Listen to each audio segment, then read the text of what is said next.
To Madonna from New Leaf Natural Therapies in Wynnum, Madonna Guide. We're talking about all things heart, aren't we? Absolutely. And the thing about natural therapies is that we have things that doctors don't do. So obviously, go to your doctor, get all the usual tests done. But if you're not finding the joy that you're after for your heart, come and see us. We do things like looking at your blood. Now, talking about the difference between tachycardia and bradycardia, tachycardia is the heart. Yep. You know, it's going way too fast. Bradycardia is when it slows down. I got both. Aren't I lucky? Aren't you lucky? So basically one of the, like I said before, you know, magnesium's really important. But if you've got high levels of mercury in the body, that combined with the magnesium and make it unavailable. So we do an Oligoscan, for example, which actually checks your heavy metals, it checks your mineral levels, and then it also gives a readout. What it's doing is taking a scan on the palm of your hand, and it's doing a readout of, it's reading proteins from around your body that give us an indication of how far into cardiovascular disease, what your risk is for things like diabetes, where your mental health is, what your risk is of, say, dementia. So it gives us a whole lot of information because of the proteins that are in your blood at the time. So it's a really cool, neat little test. I'm 60, so I've got a 40-year-old son. Yes. Right, and I don't want him or her, if I've got a child, to inherit what I've got. Now, my mother had AF, so I've got AF. What can my son or daughter do at round about 40?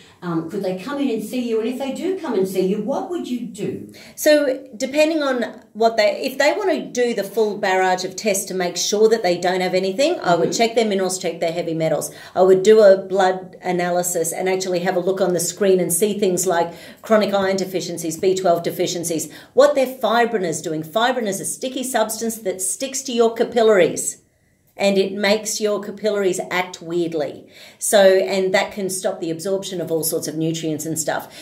So when you go into fear, you know, so imagine the first time you ever had your first symptom, imagine the fear going on. Fear releases fibrin. Fibrin lays down on your capillaries. It shows up in the blood test. The doctors say, oh, gee, you must have a virus, because really they sort of think of it as that sort of thing. Whereas naturopathically, we look at it as a fear-based thing. Your body can go into survival and keep that pattern going from then on. So we would do kinesiology to calm down the survival patterns. So that's quite a specialty. So what you're doing is treating the whole person rather than just the heart. Absolutely. Is that right? Because one begets the other. Absolutely. And there's such a massive gut-heart connection. There's a huge brain-heart connection. It's like when you're stressed and your heart starts pumping.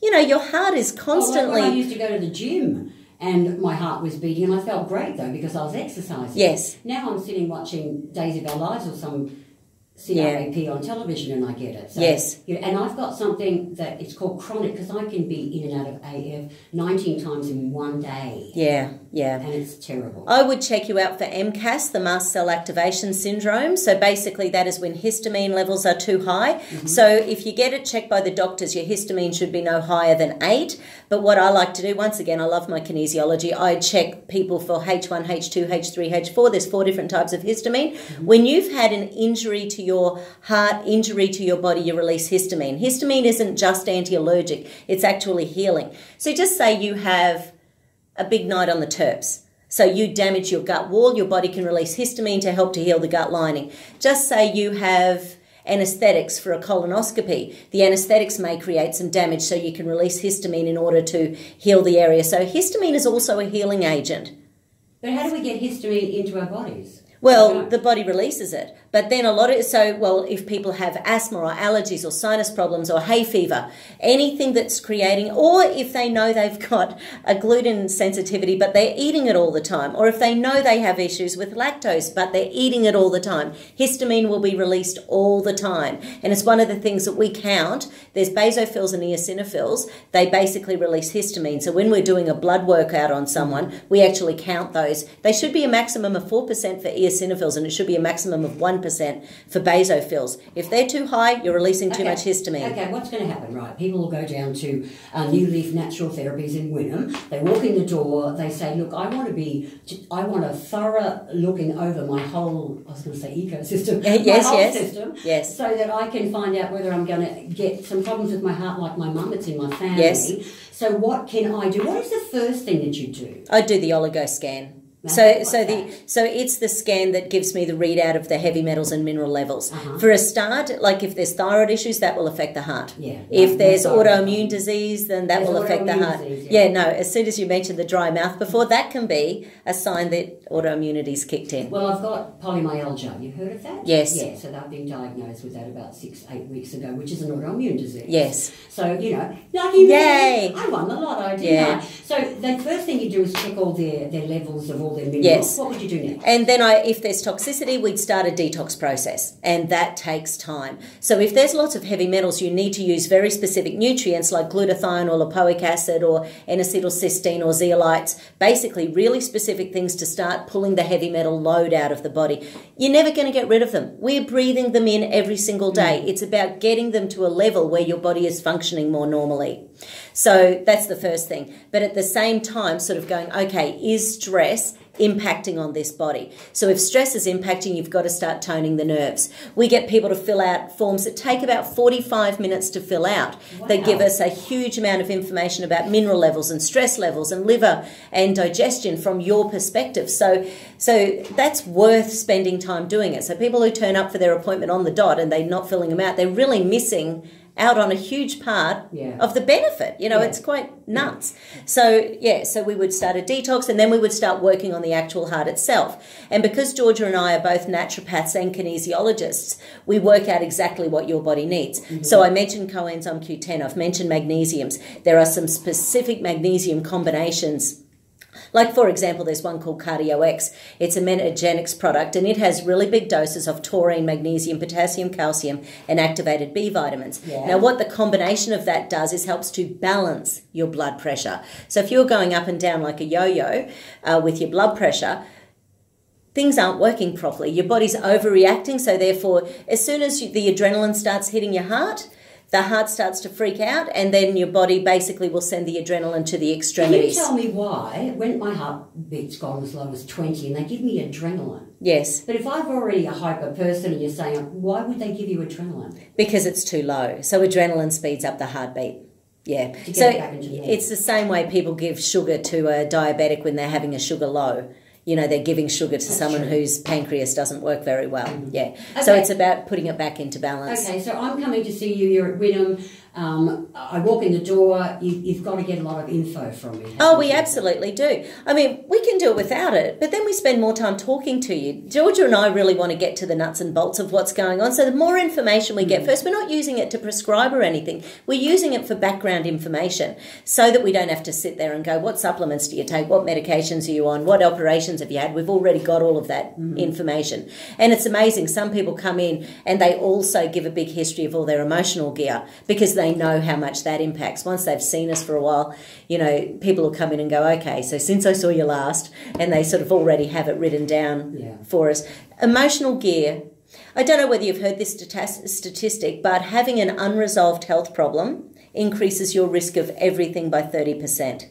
An unresolved health problem. When you're looking for answers and feeling like you're not getting them, and I'm talking it increases your risk of heart disease and cancer and diabetes. Is that because it makes you more anxious because everyone wants to put a name to things? Absolutely. So that's the reason? Yeah. I do believe so. And then they want a solution. So it's one thing, you know, it's like being called saying, it's like being saying, I've got polymyalgia, yay, you know, but it's sort of like, okay, so what do we do about that? And of course, then medically, they start their regime of drugs and things. And of course, most of us feel the side effects of different drugs. And then people come to naturopaths and go, okay, I'm on 18 medications and what do I do? We're talking all things health this morning with Madonna Guy, of course, from her... Where's your surgery again? It's 94 Edith Street in Wynnum. Okay, well, we're going to be talking right up to the news, and after 12 o'clock, we, of course, have Ted Seymour with his lunchbox, and it's Jackson Brown today. So we're talking everything to do with the heart. So I think probably urging people, would you say, if they're looking at their parents now, and their parents are like, I'm 60, so if you're getting to 50s, 60s and 70s, and there is some sort of heart disease or something like that, what do you suggest, what age do you suggest they come in to see you? Well, after the age of 50, 1 in 2 people die of their first heart attack. After 50? After 50. So I'm on borrowed time. And this is where 75% of people don't have all the usual medical things going on. Mm-hmm. So their blood pressure isn't raised where the doctor's too worried about it, or the cholesterol isn't raised too much. So, and once again, I'm not of the same belief as doctors about cholesterol, just by the way, just throwing that out there. But nonetheless, when I look at someone, for example, when we do the cholesterol check at the clinic, we look at the HDL, LDL, triglycerides total. We actually do the known mathematics in behind there to see whether or not the HDL is protective. So if it's protective but your cholesterol is high, you don't need to do cholesterol drugs. No. You know, it's My cholesterol is very, very good. Fantastic. It's all good. Is it too low by any chance? 5. Oh, that's not too bad. I sort of normal. Yeah, I sort of like, honestly, I like it to be about a 6 for people over 50. Oh, so it is low according to you. Because you need cholesterol. Just over 60. Yeah, you need cholesterol for your brain to repair and heal, so therefore it's an anti-dementia drug. You need it to make all of your hormones, so as our hormones decline, you know, good old estrogen starts to disappear. What's that? we need cholesterol to make every single hormone, every single neurotransmitter, every single cell membrane requires cholesterol.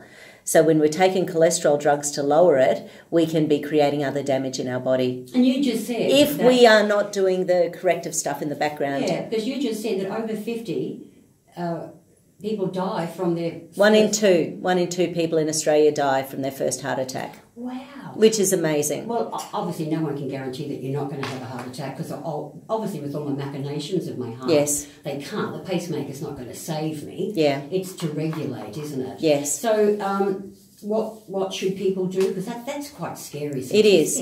And I suppose making, like you say, looking at your family and sort of seeing where things are. But gee, I have a lot of people who come in, they say, no, I'm the little black sheep of the family. No one else has ever had this. Yeah. So the problem with that, we also have... that's lifestyle, surely. It is, absolutely. So if it's not hereditary, it's got mostly to do with their diet and what they're doing. So yes. The thing we're taking away from today is, like, if you've got anything to do with your heart, look to your parents, grandparents, if they've got something, make sure you pop along and see Madonna. Guy, what's your full address again? It's 94 Edith Street, Wynnum. New Leaf Natural Therapies in Edith Street. I know Edith Street. Yeah. Look, I could talk to you forever. You've been so wonderful. You have helped me a little bit. And we look forward to talking to you again next week on BioImpedance. Excellent. I'll be here. Sponsor Aquamarine Medical Centre and Skin Clinic.